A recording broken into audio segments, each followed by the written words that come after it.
नमस्कार दोस्तों। जैसा कि आपको ज्ञात है, राजस्थान में चतुर्थ श्रेणी कर्मचारियों का बहुत बड़ा विज्ञापन लॉन्च हुआ है। लगभग 52,000 पद हैं इसमें और इसकी तैयारी हम लोग करेंगे। इस तैयारी में हमारा जो सब्जेक्ट है वो गणित है। हम गणित के यानी मैथ्स के सारे टॉपिक कवर करेंगे वन बाय वन और वही क्वेश्चंस को टच करेंगे जो एग्जाम्स में हमको सपोर्ट करते हैं। ठीक है, तो शुरू करते हैं हम लोग। लेकिन उससे पहले मैं आपको एक चीज कह दूं कि आप लगातार बने रहिए, क्लास को कंटिन्यू रखिएगा। ठीक है, और जो नोट्स यहाँ पे लिखाए जाएं आप उनको जरूर अपनी कॉपी में लिखिएगा। ठीक है, तो हेडिंग लेंगे हम लोग मैथ्स गणित। राजस्थान के चतुर्थ श्रेणी कर्मचारी में गणित के सेलेक्टेड यानी कुछ चुने हुए टॉपिक ही दिए गए हैं और ज्यादा मुश्किल नहीं है। अगर आप में से किसी को भी मुश्किल लग रहे हैं तो उसको सॉल्व हम करेंगे, इजी हम बनाएंगे। ठीक है, इसमें जो पहला टॉपिक आपको दिया गया है वह पहला टॉपिक कौन सा है? उसको बोला जाता है लघुत्तम लघुत्तम समापवर्त्य और महत्तम और महत्तम और महत्तम समापवर्त्य। ये दो टॉपिक आपके जो मैथ्स का सिलेबस है उस सिलेबस में शुरुआत में दिए गए हैं। आज हम इसका पहला टॉपिक कवर करेंगे जिसका नाम है लघुत्तम समापवर्त्य। ठीक है, तो पहला जो टॉपिक है उसको लिख दीजिएगा, लघुत्तम समापवर्त्य। लघुत्तम समापवर्त्य। लघुत्तम समापवर्त्य जो है इसे हम जो इंग्लिश की टर्म है उसमें इसे बोला जाता है lowest common multiple. Lowest common multiple यानी कि इसे ही जाना जाता है किसके नाम से? LCM के नाम से जाना जाता है। इसे ही जाना जाता है लघुत्तम LCM। LCM लेसपे के नाम से भी इसको जाना जाता है। ठीक है, लघुत्तम समापवर्त्य के नाम से भी जाना जाता है और केवल यह भी बोला इसे जाता है लेसपे के नाम से भी जाना जाता है। ये होता क्या है? देखिए, वह छोटी से छोटी संख्या जो किसी दी गई संख्या में पूरी तरह से विभाजित करा दी जाए, ठीक है, उसे ही बोला जाता है एलसीएम। इसको हम एग्जाम के तौर पे भी देखेंगे, एग्जाम्पल के साथ करेंगे, क्वेश्चंस भी करेंगे, प्रैक्टिस भी करेंगे। पहले इसको कहते क्या है वो लिखिएगा। इसको क्या कहते हैं? ये होती क्या है? ये होती है छोटी से छोटी संख्या जो दी गई प्रत्येक संख्या से पूरी तरह वह छोटी से छोटी संख्या वह छोटी से छोटी संख्या जो वह छोटी से छोटी संख्या जो दी गई संख्या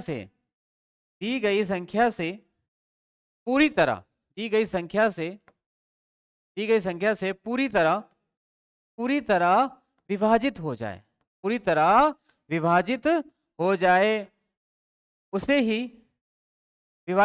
उसे ही उस संख्या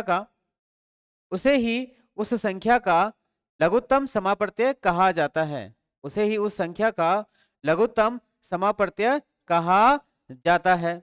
जैसे एग्जाम्पल के तौर पे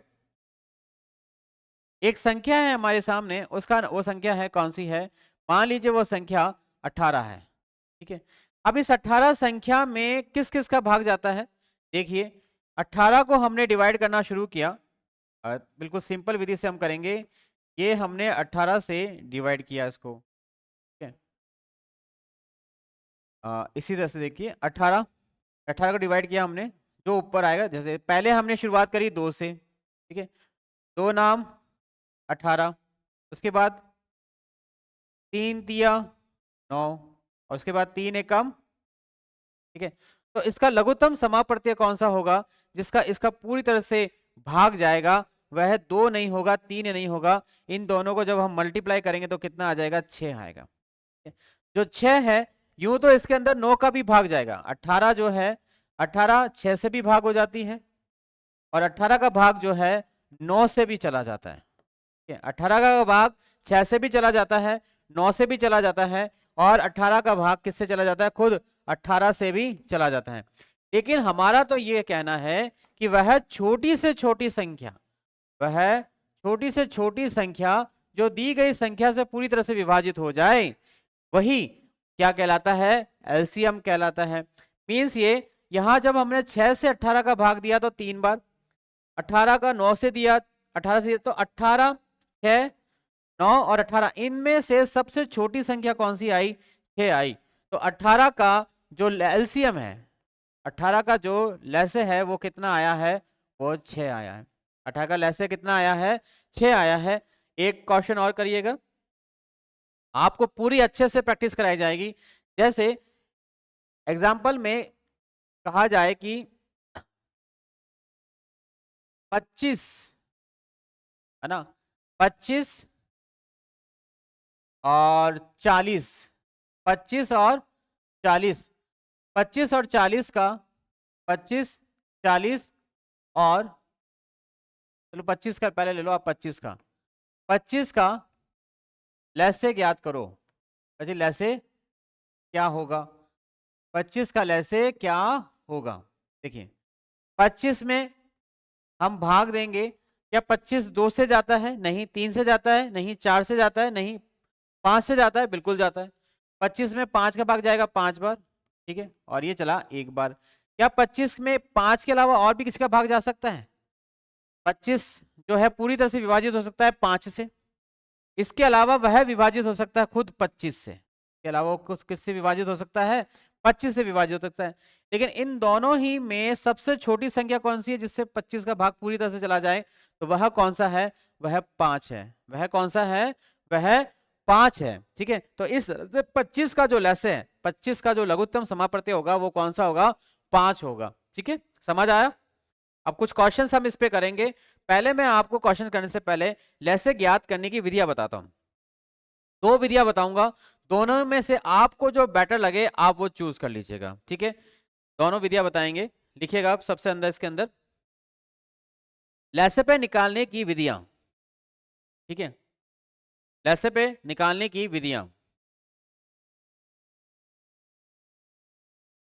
लघुत्तम समापत्य निकालने की, लैसे यानी एलसीएम निकालने की विधियां, विधियां तो और भी बहुत सारी 3-4 विधियां होती हैं, लेकिन मैं आपसे 2 विधियों पे बात करूंगा क्योंकि हमारे एग्जाम में जो लघुत्तम समापत्ति का काम है उन 2 विधियों से हो जाएगा। ठीक है, जैसे पहली विधि जिसे बोला जाता है गुणनखंड विधि, गुणनखंड विधि, पहली विधि को बोला जाता है गुणनखंड विधि।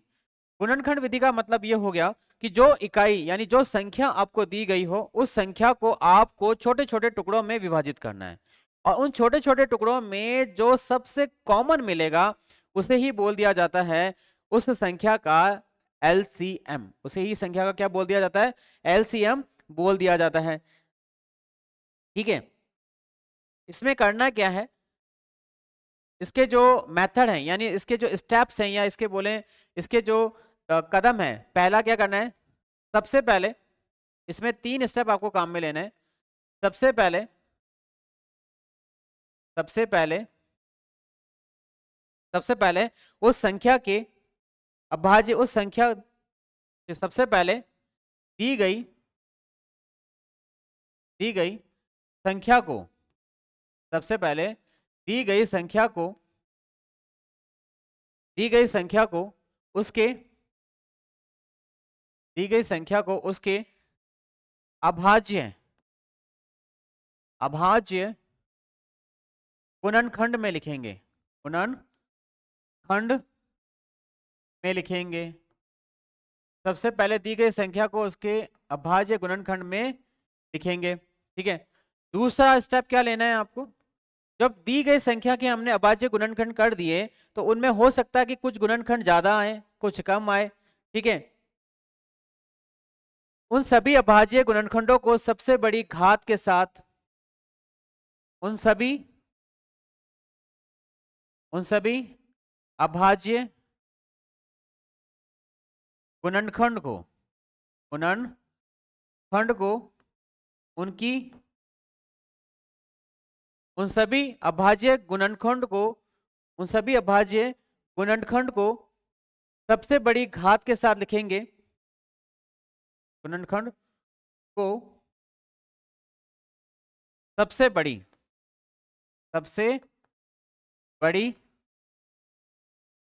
घात के साथ लिखेंगे, सबसे बड़ी घात के साथ लिखेंगे, जिसमें वह सभी गुणनखंड शामिल हो जाए के साथ लिखेंगे, या जिसमें वह सभी घातें क्या हो, शामिल हो जाएं। और तीसरा जो लिखेंगे हम उसके अंदर वह है, तीसरा स्टेप में जब हम इसको ऐसा कर लेंगे तो हमारे सामने जो वो संख्या है उस संख्या का एलसीएम सामने आ जाएगा। एलसीएम में सबसे इंपॉर्टेंट बात यह रखना है, वह छोटी से छोटी संख्या जो उस दी गई संख्या से पूरी तरह से विभाजित हो जाए। ठीक है, वह छोटी से छोटी होनी चाहिए। दो सबसे छोटी संख्या होती है, लेकिन दो हमेशा जो है वो एलसीएम नहीं हो सकता। तो केवल एक ही बार एलसीएम हो सकता है जब दी गई संख्या कितनी हो, 4 हो। अगर दी गई संख्या 4 है तो एलसीएम कितना आएगा, 2 ही आएगा। लेकिन अगर दी गई संख्या 6 है, दी गई संख्या 6 है तो भी एलसीएम कितना आएगा, 2 आएगा। और दी गई संख्या अगर 8 है तो फिर एलसीएम 2 नहीं आएगा। फिर भी दो जो सम संख्या है उनमें तो आ सकता है। ठीक, देखते हैं कौन से गुणनखंड है हमारे पास सामने। तो सबसे पहले लिखिएगा एक प्रश्न, वो प्रश्न है 12 और 18। ठीक है, क्वेश्चन है हमारे सामने, क्वेश्चन लिखिएगा 12 18 और 12 18 और 74, 12 18 और 24 का एलसीएम क्या होगा। 12 18 और 24 का एलसीएम क्या हो गया। अब हम इस 12 के क्या करते हैं, टुकड़े करते हैं। 12 के टुकड़े क्या होंगे भाई, 2 इंटू 2 कितने हो गए, 4। ठीक है, 2 इंटू 2 क्या हो गए, 4 हो गए। और 4 इंटू अगर मैंने 2 लिखा तो कितने आ जाएंगे, 8 आएंगे। लेकिन हमें तो 12 चाहिए, इसीलिए हमको क्या लिखना पड़ेगा, 2 इंटू 2 और 3, इसे गुणा किया तो 4, और 4 को इससे मल्टीप्लाई कर दिया तो क्या आ गया हमारे सामने, 12 आ गया। ठीक है भाई, 12 के टुकड़े हो गए। अब टुकड़े किसके करेंगे हम, 18 के। 18 के टुकड़े क्या है, 2 इंटू 2 कितने हो गए, 4 हो गए। 4 के आगे अगर मैंने वापस से 2 लिखा तो 4 दूनी 8 हो जाएगा, और 8 के आगे फिर मैं 2 नहीं लिख पाऊंगा। ठीक है, तो मैं लिख सकता हूं यहाँ पे 2 इंटू 2 और 4। 4 के बाद हम लिख सकते हैं यहाँ पर जो आ सकता है, 4 से तो ये कंप्लीट हो ही नहीं रहा है, तो फिर इसको क्या करेंगे, कुछ और टुकड़े हमें दूसरे ढूंढने पड़ेंगे। भाई 6 तिया 18 होते हैं, 6 तिया तो 3 इंटू 6 ये 18 होते हैं। अब इस 3 को तो 3 लिख दिया, इस 6 को भी हम तोड़ सकते हैं, बिल्कुल तोड़ सकते हैं। 2 इंटू 3 हम इस तरह से कर सकते हैं। तो हमारे सामने 18 के जो गुणनखंड आए वो गुणनखंड कौन कौन से आए, वह गुणनखंड आए 2 इंटू 3, 2 इंटू 3 यानी 6, और 6 इंटू 3। ये तो 9 दूनी भी 18 हो जाते, अगर 9 दूनी 18 भी करते तो भी 3 बार ही आते हैं। ठीक है, 3 तिया 9 और 9 दूनी 18। ठीक है, इसी तरह से अब 24 के करते हैं। 24 के जो एलसीएम है, 24 का जो एलसीएम है वो कैसे करेंगे, शुरुआत वहीं 2 से करते हैं। देखिएगा 2 इंटू 2 कितने हो गया, 4। 4 इंटू 2 कितना हो गया, 8। 8 दूनी तो 16 होता है, 8 तिया 24। 2 इंटू 2 इसको किया तो 4, 4 के साथ इसको किया तो 8, और 8 के साथ इसको किया तो क्या आ गया हमारे सामने, 24 निकल के आ गया। इस तरह से हमने जो है 12 18 और 24 के गुणनखंड निकाल दिए। अब गुणनखंड निकाल दिए, अब इन गुणनखंड में हमें लगानी है घात, कि किसकी घात। भाई स्टेप क्या था हमारे पास, स्टेप ये था सबसे पहले दी गई संख्या को उसके अभाज्य गुणनखंड में लिखें।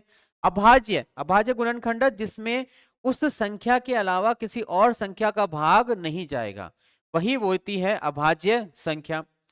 इसी तरह से अब उन सभी अभाज्य गुणनखंडों को सबसे बड़ी घात के साथ लिखेंगे। तो सबसे बड़ी घात कौन सी होगी वो देखते हैं।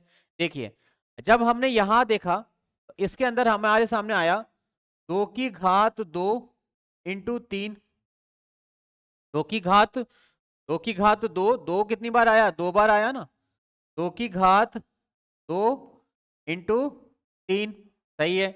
यहां पर आया है 3, 2 और 3 की घात कितनी बार आ गई, 2 बार आ गई। 3 की घात कितनी आ गई, 2 बार आ गई। इसके अलावा यहां पर कितनी बार आया, 2 की घात 3 बार और 3 1 बार, यही आया। ठीक है, अब हमें क्या करना है, इन सब चीजों को क्या करना है, कॉमन निकाल देना है। अभिष्ट जो गुणनखंड होगा, जो बड़ी बड़ी घात है, जो इनमें से सबसे बड़ी घात है उसको हम एक तरफ करेंगे। देखिए यही था, उन सभी अभाज्य गुणनखंड को सबसे बड़ी घात के साथ लिखेंगे और सभी सबसे बड़ी जो घात है सभी घात के साथ लिखेंगे। और घात के साथ लिखने पर जब हम उसको सॉल्व करेंगे, है ना, तो वही हमारे सामने एलसीएम उसका निकल के आ जाएगा। देखिए यहां पर आप देखें तो 2 की सबसे बड़ी घात कौन सी है, तो 2 की सबसे बड़ी घात है 3, मीन्स 2 इंटू 2 इंटू 2। और अगर आप ये देखेंगे तो 2 भी इसमें शामिल है और 2 की घात 2 भी इसमें शामिल है। ठीक है, इसके बाद है हमारे सामने 3, 3 की सबसे बड़ी घात कौन सी है, 3 की सबसे बड़ी घात है हमारे सामने 3 की घात 2, इसमें 3 भी शामिल है, ये वाला 3 भी शामिल है। ठीक है, अब 3 की बड़ी घात, अब इसको सॉल्व करा तो कितना आया, 2 दूनी 4, 4 दूनी 8, 3 तिया 9, और जब इन दोनों को मल्टीप्लाई तो हमारे सामने कितना आ गया, 72, 8 नाम 72। तो 12, 18, 24 का जो एलसीएम होगा वो कितना होगा, वो 72 होगा मेरे दोस्तों। 72 से आपको इस तरह से ये आंसर निकालना आना चाहिए। इसी तरह का एक और क्वेश्चन हम करते हैं, देखिएगा वो उसका आंसर क्या आएगा, वो आप भी कोशिश करिएगा मेरे साथ में। एक प्रश्न लिखा है मैंने, वह है 16, 16, 20, 16, 20, 24, 16, 20, हाँ 16, 20, 24, 16, 24, 20 का एलसीएम ज्ञात कीजिए। 16, 24, 20 का एलसीएम ज्ञात कीजिए, यह क्या होगा। तो वही गुणनखंड करेंगे हम, जब हमने 16 के गुणनखंड करे, 16 के गुणनखंड 2 इंटू 2 4, 4 इंटू 2 8, 8 इंटू 2 कितने हो गए, 16 हो गए। ठीक है, 20 के गुणनखंड करे हमने, 20 के गुणनखंड 2 इंटू 2 4, अब 4 पंजे 20, 4 पंजे 20 हो गया, 2 इंटू 2 और 4 पंजे 20। अभाज्य गुणनखंड करने हैं, अभाज्य गुणनखंड मतलब कि उसके बाद टुकड़े नहीं हो सकते हैं। तीसरा है 24, 24 में क्या करेंगे, 2 इंटू 2 4, 4 इंटू 2 8, 8 इंटू 3 कितने हो गए, 24 हो गए। अब इनको हम इनकी बड़ी घातों के साथ लिख देंगे, जैसे कि इससे लिखते हैं तो इसकी सबसे बड़ी घात कौन सी होगी, 4, 2 की घात 4। यहां पे देखेंगे तो 2 की सबसे बड़ी घात कौन सी हो गई, 2 हो गई, और इंटू में क्या आ रहा है 5, 5 की एक घात है। यहां देखें तो 2 की घात सबसे बड़ी कौन सी है 3, और 3 की घात क्या है 1 ही है। अब इनमें जो सबसे बड़ी घात है उसको हम ले लेंगे, जैसे 2 की सबसे बड़ी घात कौन सी हो गई, 4 हो गई, 2 इंटू 2 इंटू 2 और 2 कितना हो गया ये 2 दूनी 4, 4 दूनी 8, 8 दूनी 16, ये हो गया 16। ठीक है, इसके बाद 5, 5 की घात 1 ही है, जो ये अपने आप में 1 ही है, तो ये हो जाएगा हमारे 5, और 3 की घात भी कितनी है हमारे सामने 1 ही है, 3 की घात भी कितनी है 1 ही है, तो ये भी कितने हो जाएंगे हमारे सामने 3 ही हो जाएंगे। अब जब हम इन तीनों को गुणा करेंगे, ठीक है, 16 इंटू 5 इंटू 3, तो 16 पंजे 80, 80 इंटू 3, 3 तीनों 8 24, यही आंसर होगा। आंसर क्या होगा 240 जो है 16, 20, 24 का एलसीएम होगा। 16, 20, 24 का जो एलसीएम होगा वो कितना होगा 240 होगा। ठीक है, इसी तरह से इंटरेस्टिंग तरीके से हम बात करेंगे। नेक्स्ट क्लास में मैं आपको ये जो एलसीएम है इसके दूसरे मेथड के साथ बात करूंगा और उसके क्वेश्चंस भी करवाऊंगा। ठीक है, तो बने रहिए और देखते रहिए इस क्लास को। ठीक है।